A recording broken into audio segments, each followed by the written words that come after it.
The suffering that breaks you today is shaping who you will be tomorrow. That's not just a comforting phrase, it's a truth we often miss in the middle of our pain. When life feels like it's falling apart, when the job is gone, the relationship ends, or the loss feels too heavy to carry, it's easy to believe we're being destroyed. But what if this breaking is actually a form of building? What if the pain is chiseling away what no longer serves you, so the real version of you can finally emerge? This message is here to remind you, you are not alone, and your pain has purpose. Listen closely, not just once, but as often as your heart needs. And more importantly, practice the wisdom in your own life day by day. If something speaks to you today, pause and leave a comment below. It could be a word, a sentence, a memory. Don't overthink it. And if this message can help someone you love, don't hesitate. Share it. Make sure to subscribe so you don't miss the next moment of clarity. Because healing doesn't happen all at once. It happens in quiet steps, repeated daily. And you never know which moment will be the one that changes everything. One pain doesn't come to break you. It comes to awaken you. Pain doesn't schedule appointments. It arrives without warning, often at the exact moment we thought we were finally finding balance. Maybe it was when the relationship you invested in quietly collapsed, or when the career you built was erased with a single corporate restructure. Or maybe it came when you opened your inbox one morning to find a message that left you staring into silence, an ending you didn't see coming. At first, it feels like destruction. Your world tilts, the ground shifts, and you question whether you'll ever feel like yourself again. But if you look closely, you'll see that something else begins to stir underneath the rubble. A quiet urge to reevaluate, to look inward, and to question the path you were on in the first place. There's something about suffering that strips away noise. What felt urgent before suddenly loses its power. The meetings, the deadlines, the opinions of people who never truly saw you, they become irrelevant when you're brought face to face with emotional pain. And while it's easy to see that moment as the end of a chapter, what if it's actually the beginning of the real story? What if pain is less of an enemy and more of a messenger? One friend of mine used to work for a Fortune 500 company. On the outside, he had it all: title, salary, respect. But the day he was laid off without warning, he thought he had lost his identity. For weeks, he spiraled. But over time, something unexpected happened. In the stillness, he began drawing again, something he hadn't done since college. That rediscovered part of him led to freelance work, then a business, and finally, a life that reflected who he really was. As he once told me, losing that job didn't ruin my life, it returned me to it. That's the paradox most of us miss. What breaks your routine often awakens your purpose. The Stoics understood this deeply. They didn't see hardship as punishment, but as nature's way of forcing recalibration. They believed adversity wasn't something to avoid, it was the training ground of the soul. You don't learn endurance by walking a flat road. You learn it on steep terrain, when your legs burn and your breath shortens, but you keep walking anyway. And the pain of that climb? It doesn't crush you. It conditions you. The idea that suffering shapes who you will become isn't just poetic. It's practical. Pain slows you down.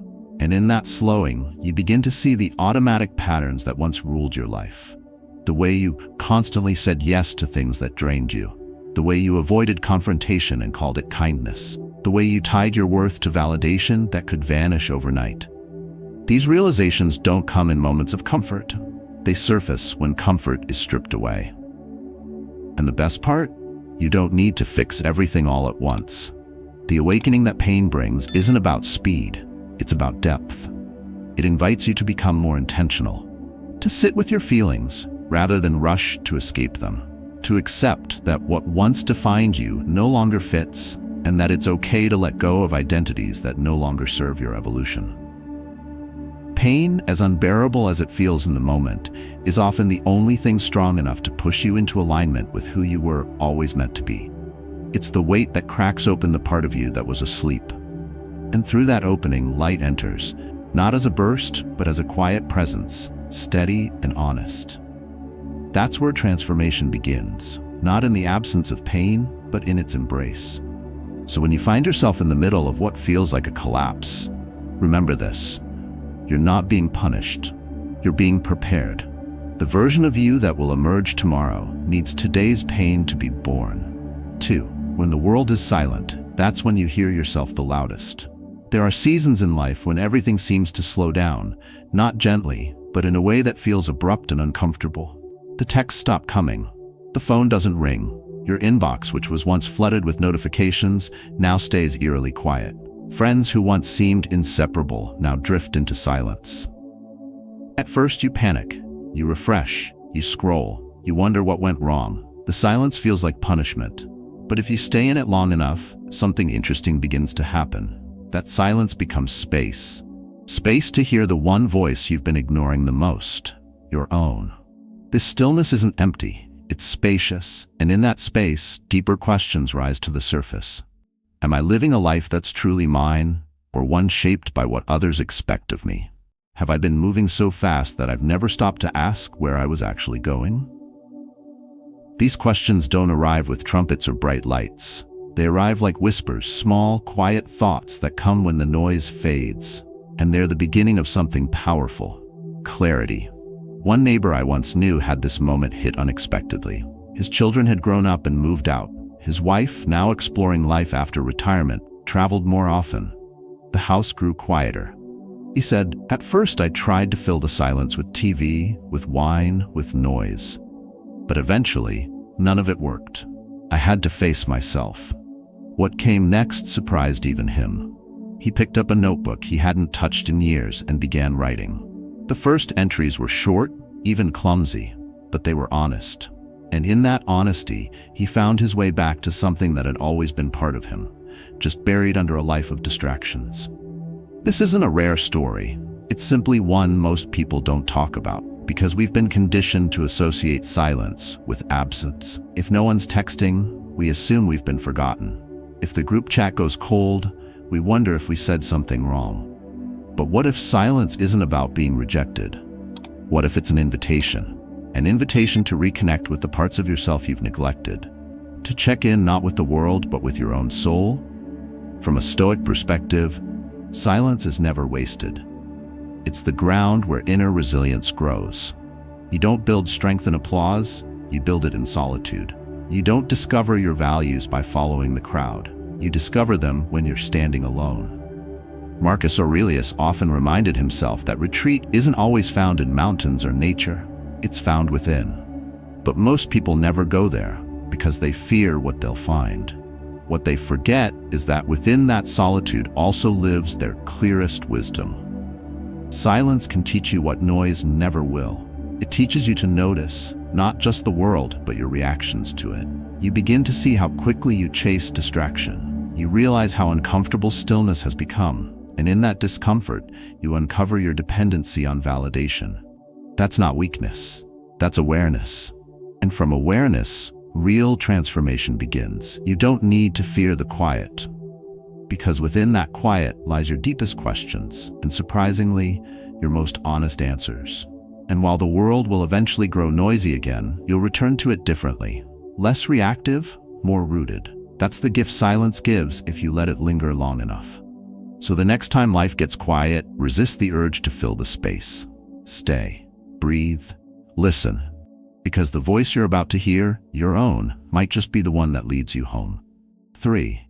Every crack is a window where the light enters. A broken bowl mended with gold catches the eye, not because its surface is flawless, but because its fractures gleam.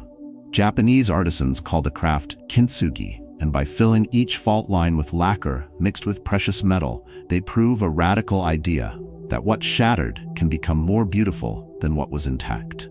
The same principle holds for our lives.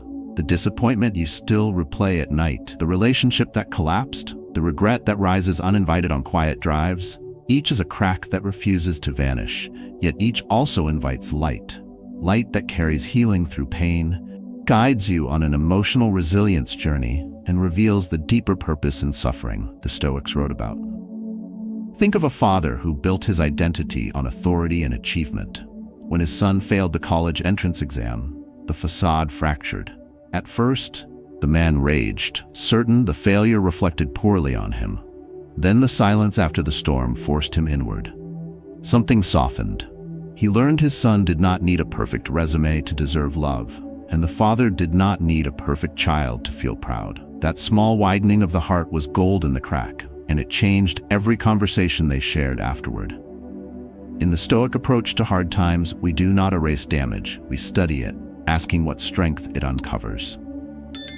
Maybe your missed promotion exposed how much you tied your worth to a title, and in losing it, you gained freedom to explore work that aligns with your conscience. Maybe a divorce forced you into nights of aching loneliness, yet in that loneliness, you discovered the quiet skill of listening to your own thoughts, to friends who had stories you never slowed down to hear. Personal growth after hardship is rarely glamorous. It is repetitive, messy, slow, and it tests whether you truly believe that overcoming emotional pain is possible. Still, every time you decide not to hide the scar, when you admit the bankruptcy, the relapse, the panic attack, you turn the crack outward, where light can escape and where other struggling people can recognize themselves. That recognition is powerful. It tells them they are not defective, only unfinished. And unfinished is a hopeful place to be, because it means life can keep pouring gold. Spiritual strength through struggle is forged precisely here, at the meeting point between vulnerability and acceptance. The moment you stop pretending the ceramic is whole, you create space for rebuilding after failure and for transformation through adversity. The Roman Emperor Marcus Aurelius reminded himself that nothing nature creates is ugly. Therefore, nothing life breaks is beyond redemption, provided we cooperate with the repair. You cooperate by refusing to label yourself permanently damaged. You cooperate by retraining the mind to see each painful memory as lacquer that will one day set and shine. You cooperate by letting others witness the process, because humanity learns courage vicariously. Someone who watches you stand amid shards may feel permission to gather their own. Over time, the patched places form a map of where you have been and what you have survived. They testify that resilience is not the absence of fractures, but the artful incorporation of them. So the next time a piece of your story chips off, resist the urge to sweep it under the rug. Hold it up, examine its edges, mix in the gold of honesty, humor, and hard-won wisdom, then fit it back where it belongs. The bowl may never look factory perfect again, yet it will tell a richer story, and anyone who sees it will understand that beauty is not in seamlessness, but in seams that sparkle. 4. Rebirth always begins in ruin. Trees sprout only after the brutality of winter. A new house rises only once the old foundation is demolished. Likewise, the human spirit often awakens only when everything familiar has collapsed. My friend learned this the hard way when a sudden divorce stripped him of house, savings, and confidence in a single court hearing.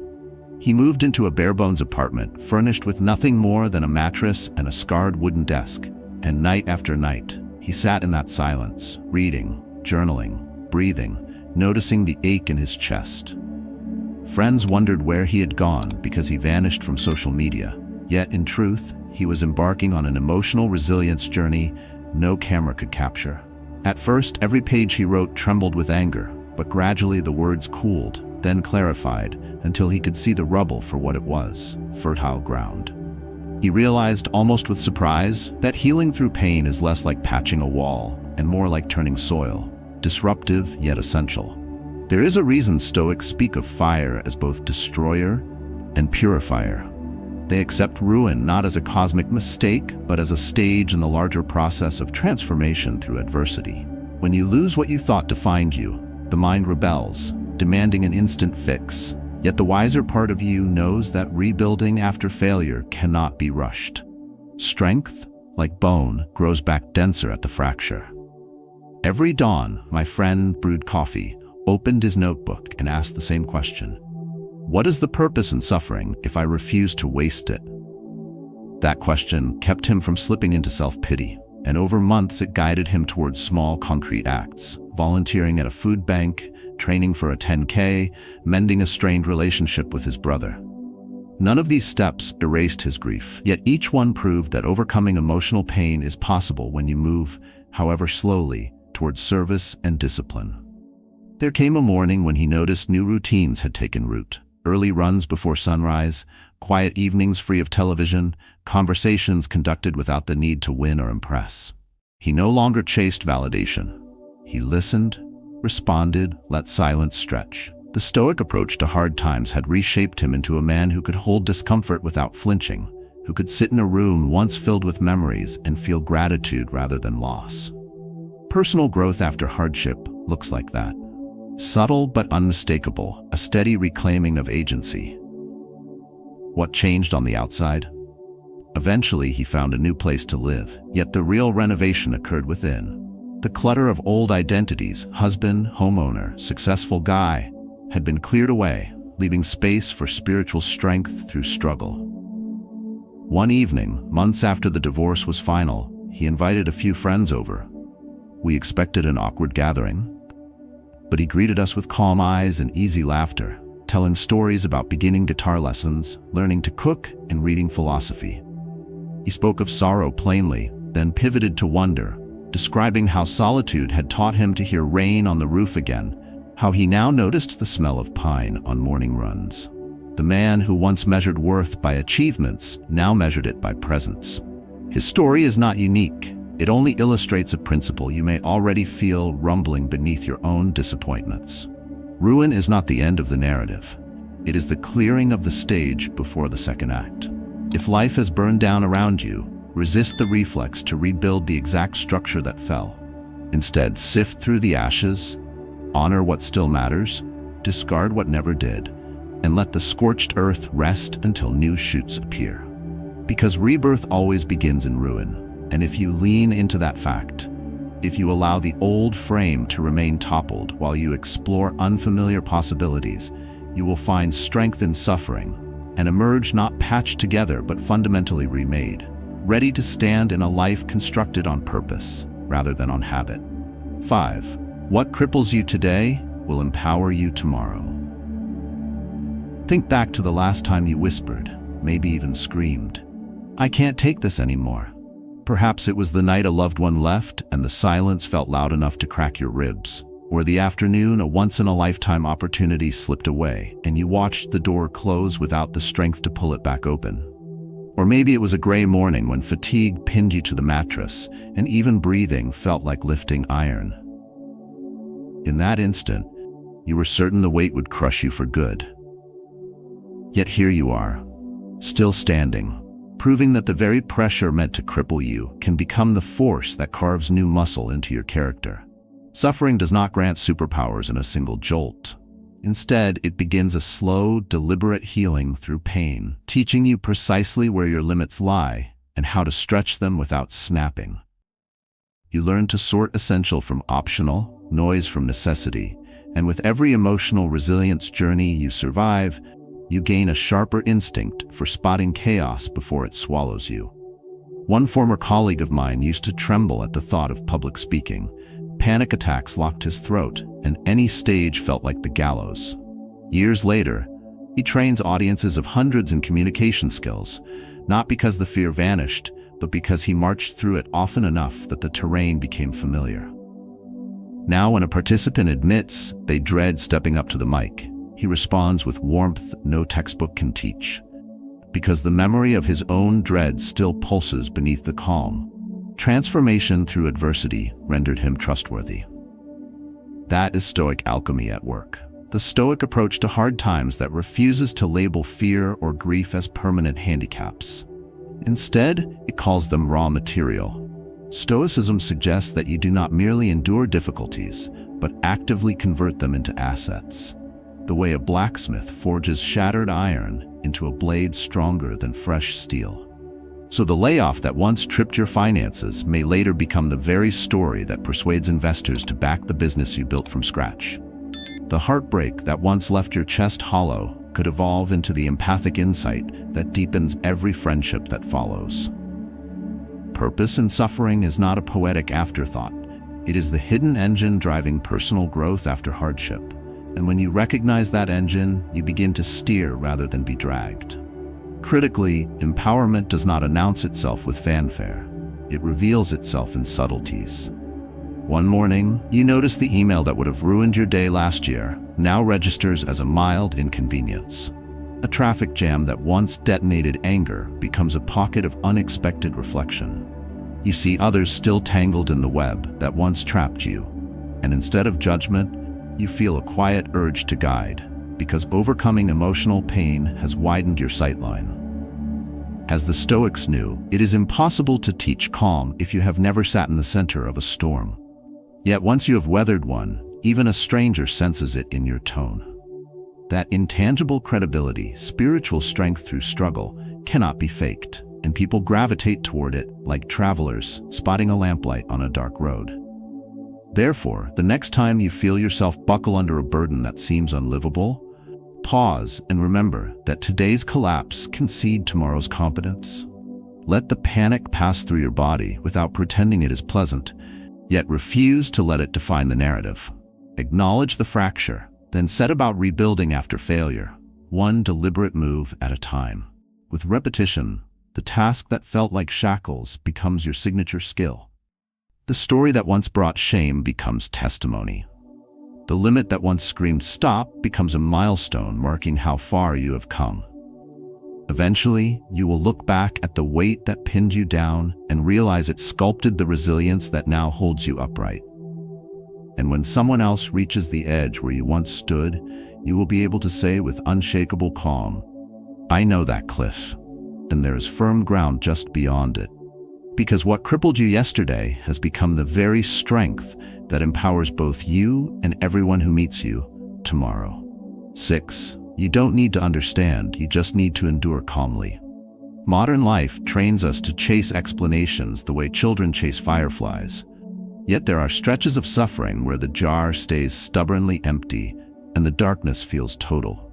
We ask, why did the business we nurtured collapse just when it looked ready to thrive?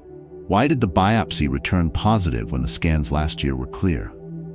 Why did the partner who once promised forever lose interest the moment we let our guard down? These questions are natural, but the Stoic approach to hard times reminds us that answers often lag behind experience, and the mind that demands a reason right now seldom finds one worth resting on. In these uncertain gaps, understanding is a luxury, endurance is a necessity.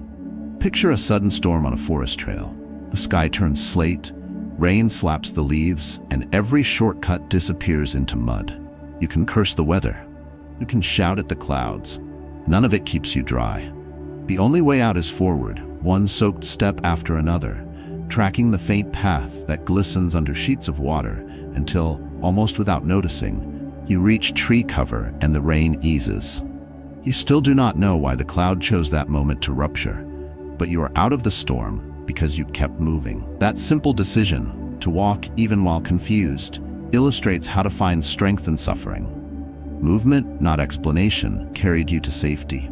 Enduring calmly does not mean numbing out. It means refusing to waste precious energy wrestling questions that have no present answers. The Stoics compared such restraint to steering a ship through fog.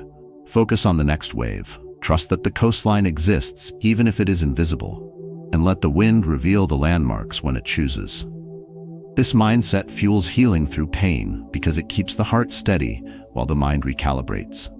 People who practice it discover that emotional storms burn hot but briefly when starved of frantic analysis. So rather than spiraling over what-ifs, they anchor in small certainties. Breath in, breath out. One honest conversation, one nourishing meal, one act of kindness. These humble rituals form the backbone of an emotional resilience journey and offer practical steps for overcoming emotional pain without collapsing under its weight. Consider the father whose teenage son is diagnosed with depression. The man researches causes, diets, therapies, desperate for a single culprit he can vanquish. Yet every professional reminds him that recovery is rarely linear. Finally, exhausted, he stops interrogating the universe and starts showing up, driving his son to appointments, cooking dinner, sitting in comfortable silence during long evenings. Months later, the boy's eyes lightened. Progress emerged not from perfect knowledge, but from patient presence. Illustrating the purpose of suffering, it teaches relationship over reasoning and action over anxiety. This shift from explanation to endurance also sparks personal growth after hardship. Athletes rehabbing from injury learn early that obsessing over why the tendon tore helps less than mastering each incremental stretch. Entrepreneurs rebuilding after failure gain more by refining their product than by replaying the moment investors walked away. In every field, the pattern holds. Clarity follows perseverance, not vice versa. Thus, transformation through adversity unfolds quietly, like dawn edging across a skyline, revealing how spiritual strength through struggle was forged while the night still felt endless. Endurance, of course, does not forbid reflection. It simply schedules it for later, when adrenaline subsides and perspective widens. Then, with calmer eyes, we often glimpse threads of meaning that panic obscured. The layoff that nudged us toward more purposeful work, the illness that deepened empathy, the detour that introduced friendships otherwise impossible. These insights, harvested in their own season, become maps we hand to others lost in similar fog. In sharing them, we convert survival into service, proving again that rebuilding after failure is less about brilliant answers than about resilient examples. Therefore, when the next storm descends and explanations scatter like startled birds, remember the lesson of the forest rain. Accept the wet, feel the cold, keep walking. Each deliberate step is a quiet vote of confidence that life keeps truths in reserve until we are ready. One day, sunlight will filter through the branches, and you will see the path behind you soaked in silver light, proof that you did not need perfect understanding, only the calm courage to endure. 7. The story you're writing might be someone else's lifeline. Somewhere, right now, a stranger is scrolling through endless headlines, wondering if anyone has ever felt as lost as they do. And the answer, though they can't see it, might be hidden in the chapter you're living. It is tempting to treat your setbacks as private clutter, to sweep the broken pieces under the rug and present only polished victories, yet that instinct steals oxygen from healing through pain, both yours and others. The Stoic approach to hard times reminds us that personal growth after hardship is never solitary. It ripples outward the moment you speak honestly. Picture the former drinker who once woke up shaking, convinced he'd ruined every chance at a decent life. Rather than sealing that memory behind a grin, he chose candor. He told new friends about the nights he couldn't remember, the mornings he could scarcely stand, and he admitted the shame that clung to him like smoke. Because he spoke without varnish, people in quieter spirals recognized themselves and stepped closer, asking how to find strength in suffering. He was no therapist, no celebrated guru, yet his raw narrative offered a map more practical than academic advice. If he could stagger into sobriety, perhaps they could too. Your own missteps carry the same latent power. The unpaid debt you wrestled down, the rejection letters you pinned above your desk, the divorce papers you signed trembling, each episode contains hard-won data on overcoming emotional pain. And someone out there is starving for that data right now. Moreover, narrating your struggles out loud consolidates spiritual strength through struggle. It obliges you to frame chaos in coherent sentences. And coherence breeds clarity.